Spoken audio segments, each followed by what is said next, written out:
Hello, welcome to Shad Life.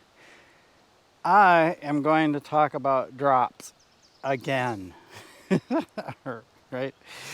The reason why I want to talk about this is the drops are the one thing that I disagree with how most people teach it.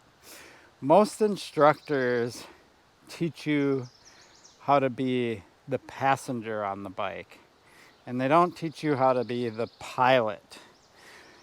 The difference there is, are you just riding the bike and trying to survive, or are you taking control of the bike and making the bike do what you want it to do?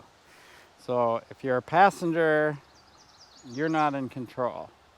Sure, you can do certain things to make sure you survive, like a drop or something. Make sure you don't flip over the bars by getting in this low crouch or whatever. Or you can be the pilot and you can take over and take control of the bike so the bike does what you want it to do while you're on it. I prefer to teach you the skills to be the pilot. So that being said, when it comes to drops, I honestly, it's an advanced move. It is. I mean, unless you're only going this high, right? Anything higher than that goes into what I consider an advanced category. And I don't feel like most instructors or riders treat it as an advanced skill. They just think, oh, I just need to go faster. Oh, I need to be in this low crouch. Oh, I need to blah, blah, blah, blah. And it's like, no, you need to have some prerequisites, some good bike control skills. You need to know how to be the pilot before you go to do drops. I see so many people get injured, crash, and so on and so forth on drops because they're just going and doing drops based on somebody pressuring them into it, or just saying go faster, or watching some of these how-tos on YouTube that teach you how to just survive a drop, right? I'm a firm believer in you having a specific set of skills before you do drops. The most basic is pedals level, knowing which foot is comfortable. If you don't know whether your right foot forward is comfortable or your left foot forward is comfortable while standing and coasting on your bike, then you're not ready for drops. If you're like questioning, oh, which way does this feel more comfortable? You need to go ride your bike more, stand and coast and pedal around a lot more and get comfortable with it. There are some riders that both feet forward are fine. That's rare. It's just like riding a skateboard. You're either regular or you're goofy, right? On a bike, you're either regular or you're goofy. Left foot forward is kind of the least popular. So chances are you're right foot forward, but some people are left foot forward. Then there's that comfortable riding around and just standing on your bike, standing and pedaling, standing and turning. If you're not comfortable doing any of that stuff, then you're not ready for drops. You definitely, if you sit down and ride your bike all the time and sit down and ride mountain bike all the time and you're not standing and aggressive and able to throw the bike around and stuff, you're not ready for drops. I always quote what Aaron Cairo has to say. Aaron Cairo is a skateboarder. He teaches skateboarding through his organization called Braille Skateboarding. And he always says, go and ride your skateboard. Get really comfortable riding your skateboard around before you try to learn kick flips and ollies and all these tricks. And he says, far too many skateboarders, they get on a skateboard, they kick around like for a few seconds, and then they're like, okay, I want to learn to ollie. I want to learn to kickflip. I want to learn to whatever. But they're not comfortable riding a skateboard.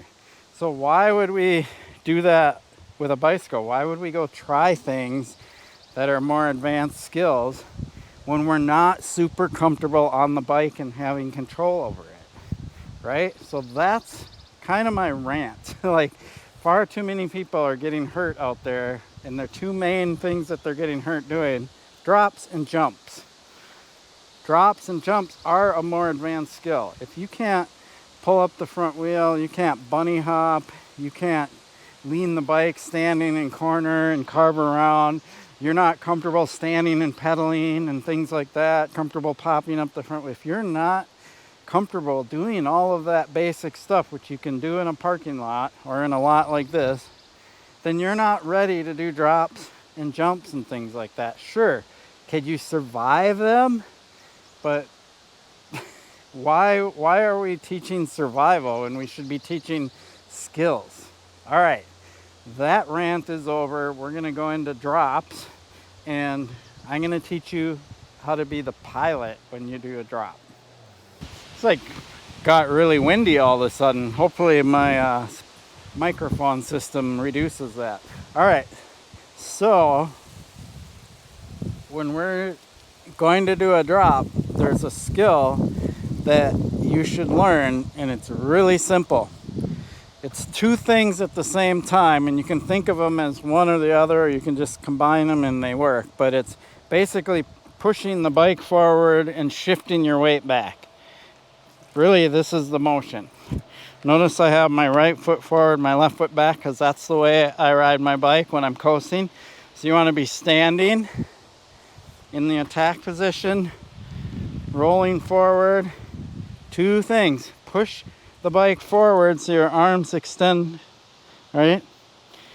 And by doing that, bend your knees, get your weight back. You want to learn this at the most extreme, and I'll show you that. And then you can adjust it anywhere from doing just a tiny bit to doing the more extreme where the front wheel comes off the ground. And you should learn to do it in any level in between, and I'll show you kind of what I mean by that. So here's the first one where I'm going to do it the most extreme. Notice how the front wheel comes slightly off the ground.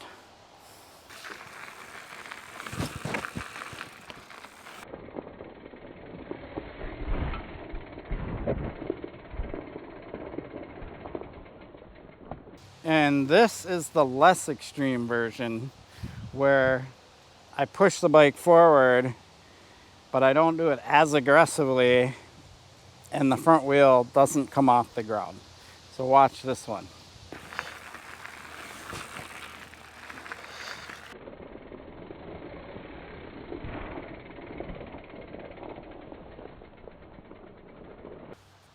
Now what I'm going to do is I'm going to show you what this looks like on an actual drop. In the Cuyuna Skills Park, there's two levels of drops. There's a lower one and a higher one. The lower one, the downside landing is pretty close to where you take off. So on that one, you don't need to do as extreme of a push forward. You don't want to just push really far forward and make your front wheel come up when your landing is right there, because you want to be able to just start that angle down right away.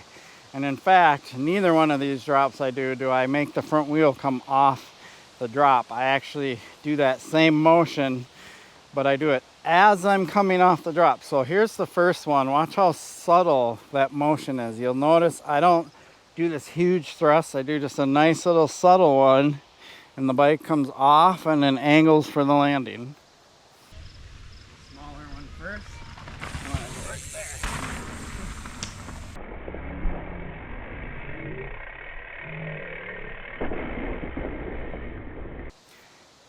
Okay, and then I went to the bigger drop and I did the same thing, but I did it a little more aggressive. Key thing to notice here is I do it as I go off the drop. I don't do it before. Like if this is the edge of the drop, that line, I don't push the bike forward way back here, right? Because if you do that, you risk the front wheel starting to go down. I wait until my front wheel is right here, right as it goes off, and that's when I push the bike forward. And what's kind of cool about it is the more you do it, the more you will visually see the downside, and you'll just know how to get that feeling for how much you have to push forward to aim for the downside. And the bigger drop has a little bit more distance out to cover, And neither one of these drops that I'm doing am I going that fast. I'm going at a pretty moderate pace. So here's the bigger drop. Watch this.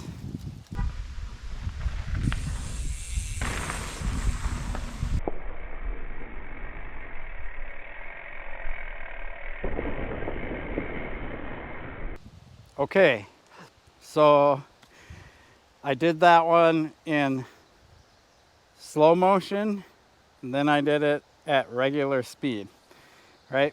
So here it is again, slow motion, just so you can get like, a good visual on what I'm doing. After I come off that board, as I'm coming off, look at my body position and look what the bike's doing. It doesn't nosedive right away. The front end literally points where I want it to go, and I'm pushed forward in like this, aiming for that landing. I am making the bike do what I want it to do. Here, watch again.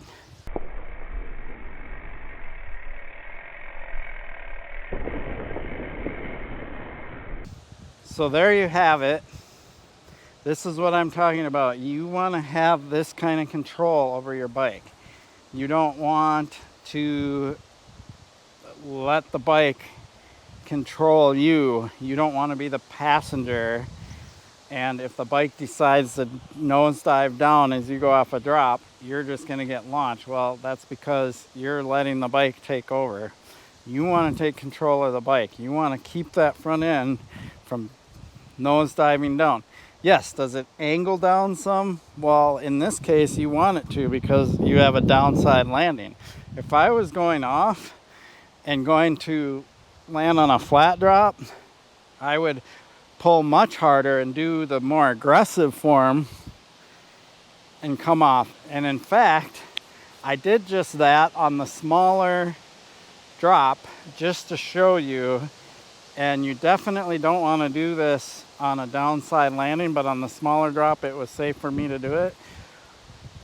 Watch this one. This was an aggressive thrust going off the smaller drop, and notice how I land rear wheel first. If I was going to flat or a flatter landing, this is how I would want to do it. But when I have a downside landing, you don't need to thrust that hard to get the front wheel to pop up. So watch this video.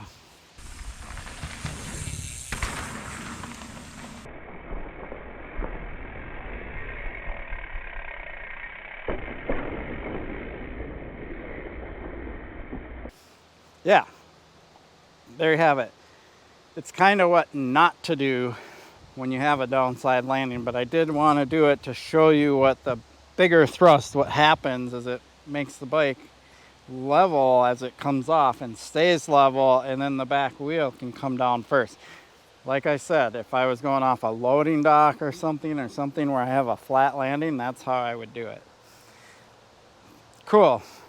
So any kind of teaching that I'm teaching, all my how-tos, I'm teaching you how to have control over the bike. I'm not teaching you how to survive. A lot of instructors out there, they teach you how to survive, and I'm just not a fan of that. This like super low crouch thing that they teach, I'll show you.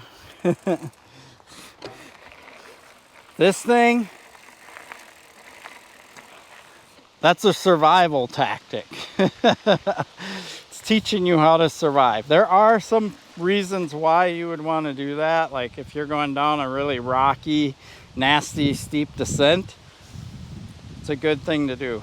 For drops, things like that, I don't really agree with it. So there you have it. I really appreciate your support for my channel. Please like and subscribe. Peace.